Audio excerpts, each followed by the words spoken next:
Plusieurs questions que Paul pose qui nous aideront à comprendre ce problème d'être attachés ensemble. 1, 6, 14. Quelle compagnie la justice a-t-elle avec l'injustice? Cela devrait nous faire réfléchir sur notre sens de la justice. Suivez-vous un parti politique, une idéologie créée par des hommes ou des philosophies que nous avons entendues ou étudiées? Sur quoi basons-nous notre sens de la justice? Si ma justice vient de Dieu, le monde devrait se tourner vers moi pour trouver un exemple de justice, et non pas vers le monde. Le chrétien doit être très prudent lorsqu'il donne son opinion afin de parler de Dieu et non de l'opinion des hommes. 2, 6, 14. Quelle communion à la lumière avec les ténèbres? La communion. Koinonia parle de camaraderie, de loisir, de la façon dont on passe son temps libre. C'est le même mot que Paul utilise lorsqu'il parle de la scène du Seigneur. Sommes-nous une lumière, ou ceux des ténèbres se sentent-ils à l'aise de passer du temps avec nous? Ce n'est pas que nous essayons de les faire se sentir mal,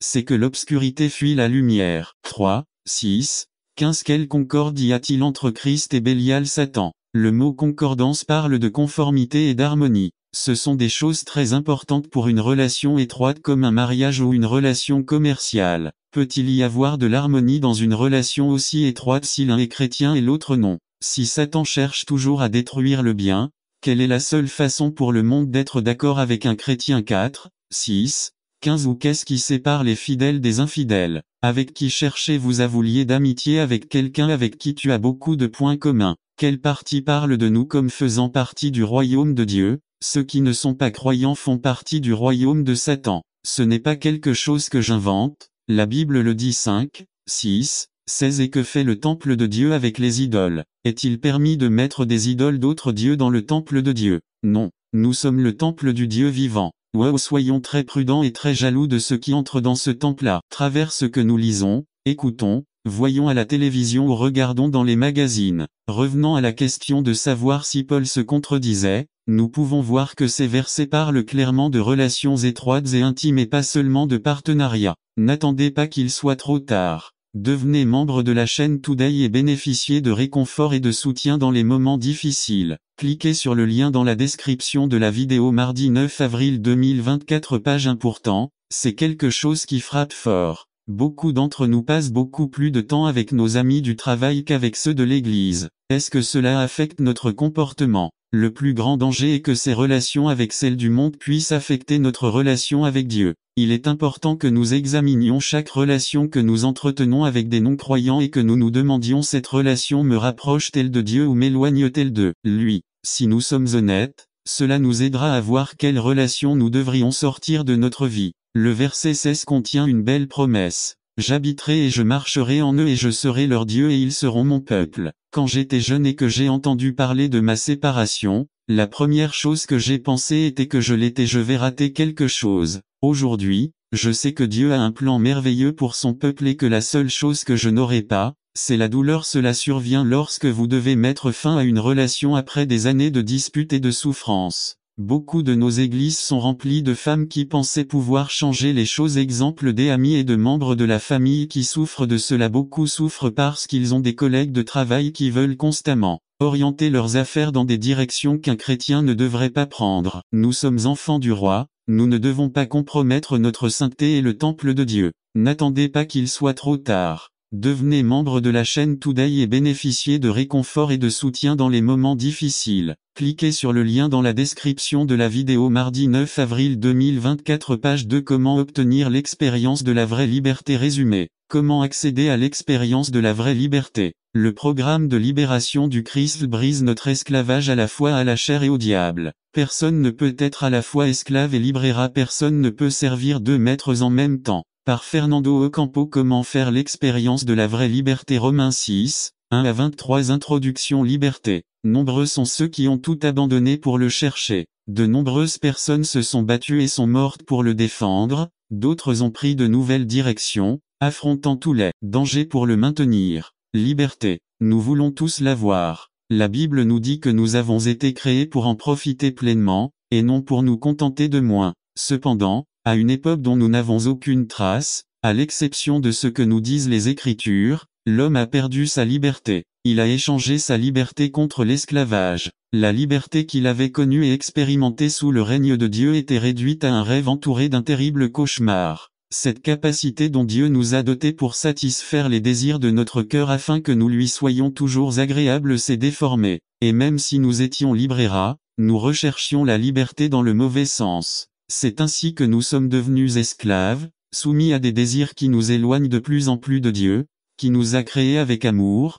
libres et rats de le servir. Les traces de ce rêve originel sont encore latentes dans la vie des êtres humains. Au plus profond de notre être, nous aspirons à le posséder pleinement, mais nous n'y parviendrons jamais en dehors de Dieu. Transition. Dans Romains chapitre 6, Paul reconnaît ces faits et évalue la liberté du croyant sur la base de l'œuvre du Seigneur Jésus. Pour ce faire, Paul propose la question suivante. Comment accéder à l'expérience de la vraie liberté, pour lequel il propose 2 réponses. Voyons les réponses qu'il nous donne. 1. Par un éveil du cœur pour voir ce que nous avons en Christ. V. 1 à 5. Toute expérience dans la vie des citoyens du royaume doit avoir été réalisée par un éveil du cœur humain à la lumière de la personne et œuvre du Seigneur Jésus. Notre croissance et notre maturité spirituelle seront atteintes lorsque nos cœurs s'ouvriront pour explorer le chemin de la foi en Christ, non pas pour connaître, mais pour obéir. 1.1 Le croyant doit savoir que son expérience de conversion l'unit au Christ dans sa mort. V. 1 à 3. Dans les derniers versets du chapitre 5,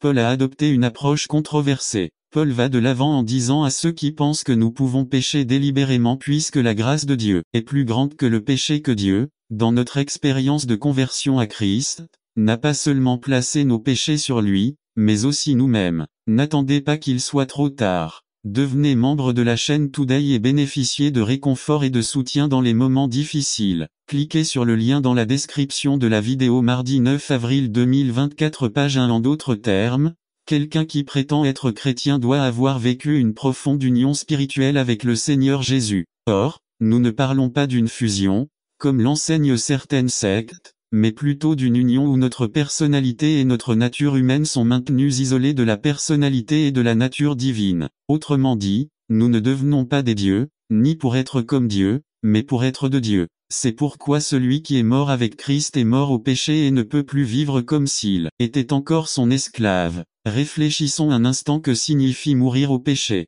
Cela signifie-t-il que nous sommes morts au péché de la même manière qu'un cadavre manque de souffle? Tout comme un cadavre est incapable de respirer de l'air, les chrétiens sont-ils incapables de pécher? Bien sûr que non. L'apôtre ne nous dit pas qu'un croyant ne peut plus pécher. Lorsqu'il parle de la mort au péché, Paul fait référence à une séparation ou à une rupture d'une relation plutôt qu'à une extinction du péché. Ainsi notre mort en Christ doit nous conduire à rompre avec tous les rapports que nous entretenions auparavant avec le péché. Mais cette rupture n'est pas définitive dans le sens où nous ne pécherons jamais. Ce que Paul veut prendre pour acquis, c'est que nous ne pouvons plus avoir le péché comme mode de vie qui nous gouverne. Le croyant qui sait ce qu'il a en Christ est celui qui se dirige vers ce qui est éternel et vrai. 1.2 Le croyant doit savoir que son expérience de conversion l'unit au Christ dans sa résurrection. V.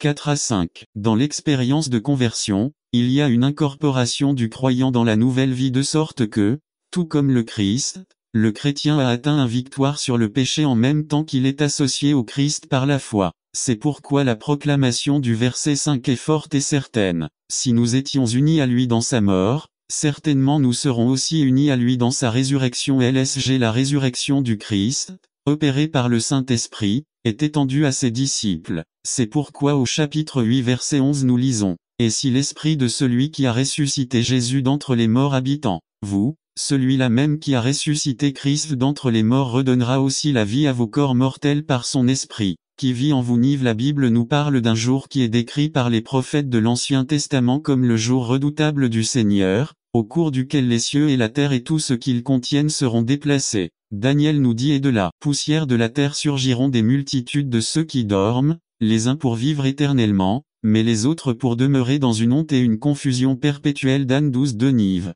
Le Seigneur nous garantit que par sa résurrection nous serons réveillés au dernier jour pour hériter de la vie éternelle et être pour toujours en présence du Dieu éternel, juste et vrai. Cependant, même si nous attendons cette espérance qui sera consommée dans le futur, l'apôtre nous dit que la résurrection a déjà pris effet dans nos vies. Dans Éphésiens 2:6, nous lisons « Et en union avec Jésus-Christ, Dieu nous a ressuscités et nous a fait asseoir avec lui dans les royaumes célestes. » Nous n'avons donc pas besoin d'attendre ce jour pour expérimenter la vie de résurrection. Nos péchés ont été expiés par le sang du Christ et notre nature pécheresse a été chassée par sa croix. Par conséquent, à partir de maintenant, ce que nous devons faire est de servir et de louer Dieu avec nos vies, avec tout ce que nous sommes et possédons par une pleine compréhension de notre nouvelle vie en Christ. V. 6 à 23. Qu'entendons-nous par nouvelle vie en Christ? Comment comprendre les dimensions de notre nouvelle vie en Christ? Comment vivre une nouvelle vie en Christ? Beaucoup de nos échecs et frustrations spirituelles sont dus au fait que nous ne comprenons pas.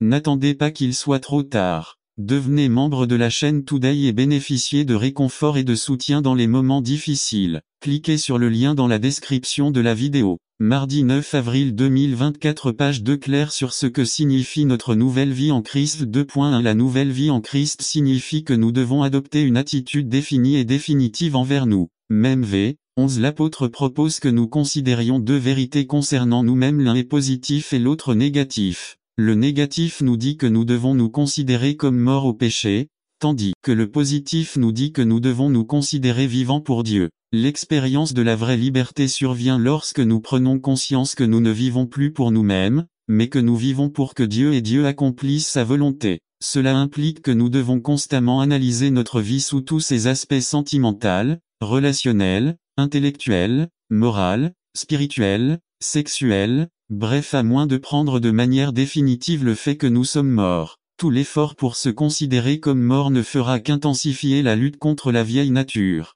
Et le résultat sera une défaite certaine. 2.2 Une nouvelle vie en Christ signifie que nous devons affronter la puissance du péché par la seigneurie de Christ. V. 12 à 14. L'essence de la vraie liberté se trouve dans le mot traduit par présent. La Nive le traduit par offre et la version Gospel Today le traduit par livrer. Il s'avère que présenter implique une offre et une livraison volontaire de quelque chose. Cela signifie aussi montrer ou exhiber quelque chose devant quelqu'un pour que cela puisse être vu et pris en compte. Cela signifie que c'est nous-mêmes qui nous proposons d'être des instruments de péché entre les mains de Satan. Je ne parle pas de possession démoniaque, mais plutôt d'un acte délibéré, intentionnel et conscient de la part du croyant. Mais tout comme nous nous offrons délibérément, intentionnellement et consciemment pour le péché, de même nous devons également nous présenter devant Dieu comme des personnes qui ont fait l'expérience de la résurrection, de la condamnation et de la puissance du péché, pour devenir les serviteurs du Dieu très haut. Nous ne devons pas permettre au péché de régner, de contrôler notre corps, notre esprit, notre cœur et nos émotions. Nous ne servons plus le péché. Le péché n'est plus notre maître. Dieu est notre nouveau maître et nous sommes ses serviteurs en vertu de notre identification et de notre union avec son Fils, à travers sa crucifixion, sa mort, son enterrement et sa résurrection. Et en tant que serviteurs, nous sommes appelés à nous opposer aux insinuations du diable et du péché, en les opposant par la seigneurie du Christ dans nos vies. 2.3 Une nouvelle vie en Christ signifie que nous devons prendre une décision définitive chaque jour de notre vie. V. 15 à 23 Quelle est cette décision? Être esclave du péché ou être esclave de l'obéissance? Puisque nous sommes maintenant sous l'administration de Dieu, nous ne sommes plus sous la domination et la condamnation du péché, mais sous le contrôle et la grâce de Dieu. Notre service envers Dieu ne consiste pas à être impliqué dans les ministères de l'Église, ni à être un fidèle partisan de l'œuvre du Seigneur sous tous ses aspects. Le véritable service de Dieu consiste en un abandon total qui nous conduit à la sainteté, à la liberté et à la vie éternelle. L'esclavage du péché entraîne, entre autres, la condamnation, la mort éternelle, l'inimitié envers Dieu et l'impureté, tandis que l'esclavage de l'obéissance apporte la vie éternelle, la justification. N'attendez pas qu'il soit trop tard. Devenez membre de la chaîne Today et bénéficiez de réconfort et de soutien dans les moments difficiles. Cliquez sur le lien dans la description de la vidéo. Mardi 9 avril 2024, page 3 Réconciliation, obéissance et sainteté. La vraie liberté en Christ proclame que nous avons cessé d'être esclaves du péché et sommes devenus enfants de Dieu. Les esclaves sont soumis aux ordres du maître et n'ont aucune décision propre, tandis que les enfants bénéficient des privilèges et avantages que leur accorde leur père. Conclusion. Comment accéder à l'expérience de la vraie liberté? Le programme de libération du Christ brise notre esclavage à la fois à la chair et au diable. Personne ne peut être à la fois esclave et libraire, personne ne peut servir deux maîtres en même temps. L'apôtre Paul, inspiré par le Saint-Esprit, proclame que le royaume du péché a été brisé par la justification, que le péché et la justice sont incompatibles, que tout ce qui vient du péché est honteux et à la mort pour récompense. et que le fruit de la justification en Christ est la sanctification dont la récompense est la vraie liberté comme conséquence de l'expérience de la vie éternelle. Église baptiste de Bethel 12 août 2001. N'attendez pas qu'il soit trop tard. Devenez membre de la chaîne Today et bénéficiez de réconfort et de soutien dans les moments difficiles. Cliquez sur le lien dans la description de la vidéo. Mardi 9 avril 2024 page 4 Jésus, la loi et la grâce résumée. Les approches du Seigneur Jésus affirment que les principes de la grâce n'invalident pas la validité morale et spirituelle de la loi, dans l'exercice de notre intendance. Tout comme la suprématie de la grâce ne nous exonère pas de pratiquer et de garder ce que par Fernando Ocampo. Jésus, la loi et la grâce Matthieu 5, 17 à 20 Objectif. Que les auditeurs comprennent que les principes de la grâce n'invalident pas la validité de la loi concernant gestion chrétienne. Introduction. Le concept selon lequel nous avons été délivrés de la loi soulève des questions pour les croyants de ce siècle quant à savoir si nous sommes désormais exonérés d'obéir à la loi sous aucun de ses aspects. Cela a conduit de nombreux croyants à se retrouver face au dilemme entre la grâce et la loi, en ce qui concerne les pratiques chrétiennes. Ce dilemme s'exprime clairement dans la question de la pratique de la dîme, ou par rapport à la nourriture, ou encore aux jours que nous devons réserver pour le Seigneur. Ce sont quelques exemples. De nombreux croyants abordent sincèrement cette question à la recherche d'une réponse, d'autres cherchent simplement des excuses pour ne pas remplir leurs devoirs et responsabilités, arguant que les exemples mentionnés ci-dessus n'étaient valables et réalisables que pour les gens de l'Ancien Testament. La division que nous trouvons dans notre Bible de l'Ancien et du Nouveau Testament est le résultat d'un effort littéraire des traducteurs, dont l'objectif n'est pas de définir ce qui est valable et ce qui est dépassé, mais de nous aider dans notre étude des Écritures. Si nous affirmons que toute l'Écriture est inspirée de Dieu, nous n'aurons aucun problème à accepter que la loi et les prophètes sont également le produit d'une inspiration divine. Évidemment, nous reconnaissons qu'il existe de nombreuses positions sur cette question. Je reconnais que nous avons des limites et c'est pourquoi il est impératif que nous retournions aux Écritures et explorions le sujet sans crainte et dans un esprit d'apprentissage. Transition. En tant que pasteur, il est de mon devoir et de ma responsabilité d'exposer l'intégralité du conseil de Dieu, basé sur la parole inspirée. J'ai prié pour qu'aujourd'hui, alors que nous ouvrons les Écritures, nous comprenions que les principes de la grâce ne l'emportent pas sur la validité de la loi. Nous verrons donc aujourd'hui les deux approches du Seigneur Jésus qui affirment la validité de la loi et la suprématie de la grâce. 1. La grâce n'invalide pas la loi, mais la confirme. Mt 5, 17 à 19 Du point de vue biblique, la loi est une méthode d'éducation religieuse, reflet de ce qui adviendrait lorsque l'ère messianique du Seigneur Jésus a été présentée. N'attendez pas qu'il soit trop tard. Devenez membre de la chaîne Today et bénéficiez de réconfort et de soutien dans les moments difficiles. Cliquez sur le lien dans la description de la vidéo. Mardi 9 avril 2024 page 1. Le grand fait du salut par la foi ne signifie pas que la loi est annulée, mais plutôt confirmée ou rendue valide. 1.1 Jésus affirme que la grâce n'annule pas la loi. Jésus a dit, « Ne pensez pas que je sois venu annuler la loi ou les prophètes ». Plus tard, l'apôtre Paul, dans sa lettre aux Romains, fit la même déclaration. Cela signifie-t-il que nous annulons la loi avec la foi? Certainement pas. Le Seigneur et Paul voyaient dans la loi quelque chose de plus qu'un édit. Dans la loi, nous trouvons le caractère saint et juste de Dieu. La loi trouve son point de départ dans la nature même de Dieu et dans sa relation avec ses créatures. La loi ne dépend donc pas de la volonté divine mais de la nature divine. C'est pourquoi Paul conclut en déclarant que la loi est sainte, et le commandement est saint, juste et bon. Romains 7, 12 La déclaration de Jésus montre que la loi, dans sa totalité, n'est pas partielle mais s'adresse à l'homme dans toutes ses relations, qu'elle n'est pas un interdit mais que ses exigences sont positives puisqu'elle exige une conformité absolue à Dieu. La loi était si valable et si claire pour le Seigneur que toutes ses paroles, attitudes et actions étaient soutenues par la même loi et par les prophètes. La venue du Seigneur, au lieu de désavouer les Écritures jusqu'à leur annihilation, a élevé leurs exigences au-dessus de tout acte extérieur. Les évangiles sont très clairs et catégoriques à cet égard. Le Seigneur Jésus n'était pas intéressé et n'a pas fait le moindre effort pour annuler la loi. Au contraire, il en a été l'un des principaux promoteurs. On voit le Seigneur se rendre dans les synagogues le Shabbat, il a également célébré la Pâque à plusieurs reprises, il a assisté aux festivités établies par la loi. Il a donné son approbation à la pratique du jeûne, de la prière et de la dîme, entre autres, mais a condamné l'attitude des pratiquants.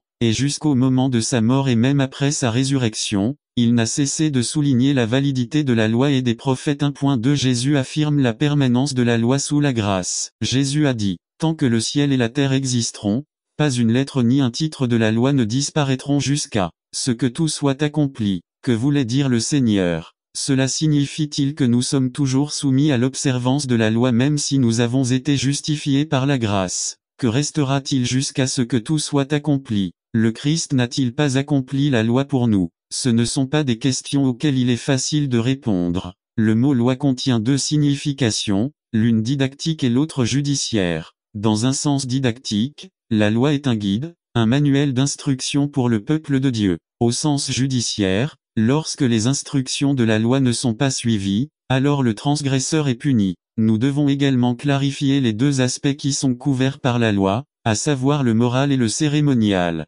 La loi morale couvre tous les aspects de la conduite et des relations entre les êtres humains. La loi cérémoniale régit chaque aspect de la religion, comme les sacrifices et le sacerdoce, entre autres. N'attendez pas qu'il soit trop tard. Devenez membre de la chaîne Today et bénéficiez de réconfort et de soutien dans les moments difficiles. Cliquez sur le lien dans la description de la vidéo. Mardi 9 avril 2024 page 2. L'objectif de la loi n'est pas de punir, mais de mettre en lumière la condition pécheresse de l'être humain et l'horreur d'une telle condition et aussi de prouver l'obéissance de l'être humain à Dieu. Aujourd'hui, ce principe est confirmé dans nos propres vies. En tant que croyants, comment prendre conscience que notre vie n'est pas en accord avec la volonté de Dieu? Comment prenons-nous conscience de notre condition de pécheur? Comment prendre conscience que, même si nous sommes sous la grâce, nous devons faire face au jugement temporel de Dieu à cause de nos rébellions? Si la loi n'avait pas de permanence, elle n'aurait aucun effet sur nous. La permanence du droit, dans ce sens, concerne les principes moraux, dont le fondement se trouve dans la perfection morale du législateur. Tout au long de la vie de l'Église du Nouveau Testament, les principes moraux de la loi continuent d'être soulignés, non plus sous l'exigence de faites ceci et vous vivrez, mais sous l'exhortation de marcher dignement. D'un autre côté, Jésus fait également référence à un aspect eschatologique de la loi qui est toujours en vigueur sous la grâce. La loi est aussi la parole de Dieu, inspirée par le Saint-Esprit. C'est pourquoi lorsque Paul dit « Toute écriture est inspirée de Dieu et est utile pour enseigner, pour réprimander, pour corriger et pour instruire » 2 Tim 3,16 il fait référence à la loi, aux prophètes et aux psaumes. Aujourd'hui, le christianisme maintient cette même position paulinienne, et aucun croyant, aussi consacré soit-il, aussi bon bibliste et exégète, n'est autorisé à annuler la validité de la loi de nos jours. 1.3 Jésus désapprouve le non-respect des principes spirituels de la loi. La loi dans son établissement est essentiellement typologique et n'était que l'ombre de ce qui allait s'accomplir en Christ. Ainsi, en Christ, la typologie est remplie avec toutes ses exigences requises, mais ce qui n'est pas rempli, ce sont nos responsabilités et nos devoirs dans l'accomplissement des principes spirituels. Le non-respect des principes spirituels est contenu dans l'avertissement d'enfreindre et d'enseigner aux autres à faire de même, et dans l'exhortation à pratiquer et à enseigner, non seulement par des paroles mais aussi par l'exemple. Le respect de ces principes ne dépend pas seulement de ce que nous faisons, mais aussi de qui nous sommes. Respecter la volonté de Dieu, c'est être conforme à ce que sa loi exige de nous. Il n'y a donc pas de place pour accepter certaines choses selon notre convenance. Bien-aimés, toutes les pratiques de la vie de l'Église du 1er siècle, depuis sa naissance et tout au long de l'histoire, ont été vérifiées par rapport à tout ce que prescrit l'Écriture. C'est pourquoi dans l'Église du Nouveau Testament, on retrouve des pratiques telles que la prière, le jeûne, les réunions au temple, la scène du Seigneur dont l'origine vient de la Pâque juive, l'aumône, la dîme et les offrandes. Mais nous devons comprendre une chose, nos pratiques et cérémonies chrétiennes ne sont pas un moyen de gagner la faveur de Dieu, elles ne